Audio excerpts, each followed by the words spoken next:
Hey guys, it's Ash, and this is going to be my guide for Townhall7 players trying to get the Barbarian King super fast. I know when I used to be a Townhall7 player, I was really curious about how to get Dark Elixir, and I would watch a lot of YouTube videos on it. Unfortunately, there aren't many good attack guides on YouTube that teaches you guys the fundamentals of farming. So I've decided to make my own guide because I do consider myself to be an expert on this, as I farm both my Barbarian King and Archer Queen to level 40 and have stolen over 11 million Dark Elixir on my main account. So in this video, I'm going to teach you guys how to break down an attack and easily be able to steal a lot of Dark Elixir fast.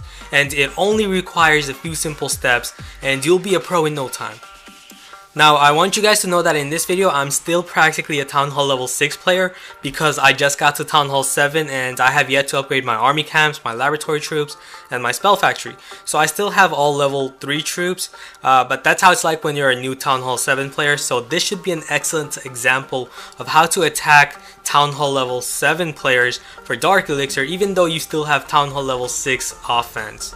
And my spell factory is also upgrading, so I won't be using any spells in this video, but I'll have more videos on how to farm Dark Elixir at Town Hall 7 with all the different spells and other great attack strategies later. For now, we're just going to stick to what we're given at the start of Town Hall 7.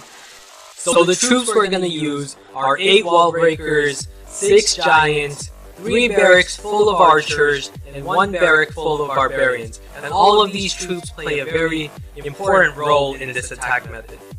Now, the first thing you want to do when planning out your attack is you need to create a funnel. As otherwise, if you just send out your barbarians and archers towards this direction, they're not going to go right towards that Dark Elixir. What they're going to do instead is they're just going to go around the base. They're going to go around this way, towards the left, and towards the right. Why? Because you have all of these outside structures here. And because you have all of these outside structures aligned right here at the exterior, all your barbarians and archers are just going to follow those structures instead of going inside the base. So how can we make sure to have all our barbarians and archers go straight towards the inside for that Dark Elixir? Well, all we have to do is create some space. For example, right here, we can remove this air sweeper right here and create space between the spell factory and that gold mine. Same thing here, we can remove the gold mine right here and create space between that barrack and the elixir collector. We have a lot of space here. So then what we can do is send out our barbarians and archers behind them, because the barbarians are going to shield for the archers. And while you have these defenses distracted, you want to send out your wall breakers.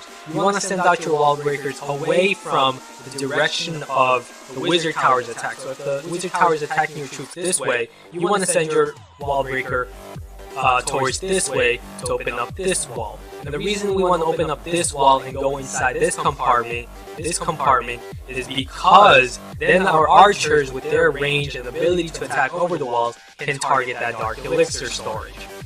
Okay, so now let's watch this attack unfold. We're going to use those archers to remove that air sweeper, create some space, and also remove that gold mine on the other side to create some more space on that side with a few barbarians and archers. And then once we've created that space, we're going to spread out some giants on this direction to distract that wizard tower and send in our wall breakers away from the wizard tower to open up the first layer of walls. And while the giants are distracting the wizard tower, you're gonna have your archers over the wall take out the wizard tower. So this is looking very good. And then we have our barbarians and giants in front of the archers, so they're gonna shield for the archers. And now our archers with their range can easily target over the walls. We don't even have to break the walls. They can just attack the Dark Elixir storage over the wall. So perfect, we got 734 Dark Elixir in this raid. Okay, check this out. We're going to use the same attack strategy on this base as well. We're going to send out a few archers to remove that laboratory. We're going to send out a giant to check if there's anything inside the clan castle. There isn't anything. Perfect. We're going to use more barbarians, archers on the other side to remove that collector to create more space. Send out giants to distract the wizard tower. Then open up the first layer with the wall breakers. And then our archers can target that wizard tower over the walls while the giants are distracting it. So perfect. And now we can have all our archers targeting that Dark Elixir storage over the walls. Nice.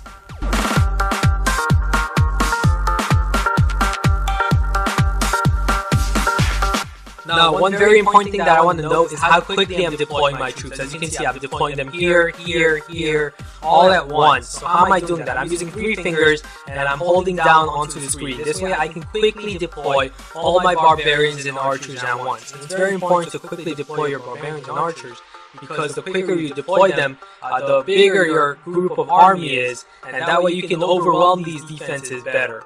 And another important thing that I want to note is that once I've opened up this first layer of wall, I did not send out any more wall breakers to open up any more walls, because the next group of wall breakers are not going to go for the inner layer here. What they're going to do is they're going to go for this layer, or this layer, because these compartments are guarding buildings inside them, these defenses. So our wall breakers are instead going to prioritize opening them, and we don't want that, because if we open up these compartments, our troops are going to instead segregate and move towards these directions, rather than going towards the middle for the dark elixir storage. So again, we're going to start by sending out those archers to remove some outside buildings to create that space on 2 far sides. So once we remove those structures on the far sides, we have enough space. We're going to remove those army camps with our barbarians, and you also want to spread your barbarians on the outside, because you never know, there could be giant bombs, so you should always test for giant bombs on the outside.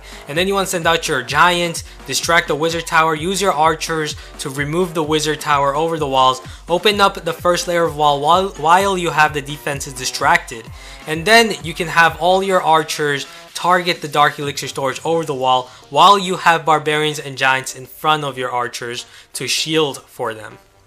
So awesome, we got over 1,100 dark elixir in this raid. Now another very important thing that I want to note is how I'm deploying my wall breakers. As you can see, I have wall breakers here and here that are largely separated. Why are they separated? Well, mortars do splash damage, and they also fire every 5 seconds. So if the mortars catch one of my group of wall breakers, then I can have my other group of wall breakers make it safely. I have a very good chance. And that's why I'm separating them to increase the chance of me opening up this layer of wall. Also, I'm also deploying my wall breakers at this time because, as you can see, I've already destroyed the buildings inside these 2 compartments. And what this means is that now my wall breakers are going to ignore both of these compartments, and they're going to go for the wall that's guarding the next closest building. So here, it's either this mortar or that dark elixir storage. Since I deployed them here, they're going to go towards that layer, protecting the dark elixir storage. So the first step is to check the clan castle. Here there's a dragon inside. So how do we deal with dragons? Well, all you have to do is pull them outside towards an open area, and then what you have to do is spread your troops. You have to spread archers around that dragon, because dragons do splash damage just like wizard towers. So never attack a dragon right in front of it. Instead, surround it with archers, and this way you can confuse the dragon, and you can also even deploy a barbarian under it to keep it distracted while your archers easily kill the dragon. So here we've easily killed the dragon, and then we're gonna use our standard method of attack. We're gonna create some space, remove some side structures, those army camps and the other army camp here, and then we've created that space. And then deploy your barbarians, spread them around, check for giant bombs. Where you activated a giant bomb there, perfect. And then you can send out your giants to shield for your archers behind them. And here we can deploy all our archers and barbarians at once. Use 3 fingers to quickly do so. We're not gonna send out our wall breakers yet. We're gonna have to first remove those buildings, and now we can send them out. But we already have our giants and barbarians in front of the archers, so now the archers can easily target the dark elixir storage over the walls, and that's gonna be over 740 dark elixir. Awesome. So for my attack log, as you can see, in the last 3 raids, I made over 2400 dark elixir in just 23 minutes. So at this rate, I can probably get the Barbarian King in just 2 hours. So you can see just how effective this attack strategy is, and also how efficient it is. Because this army trains very quickly, you can do a lot of raids in very little time and make loads of dark elixir. So hope you guys enjoyed this video and learned a lot. If you did, be sure to give this video a thumbs up and also subscribe if you haven't, because I'm going to have a lot more Town Hall 7 farming videos and also base designs for Town Hall 7s. So don't forget to subscribe, and I'll see you guys again soon. Later.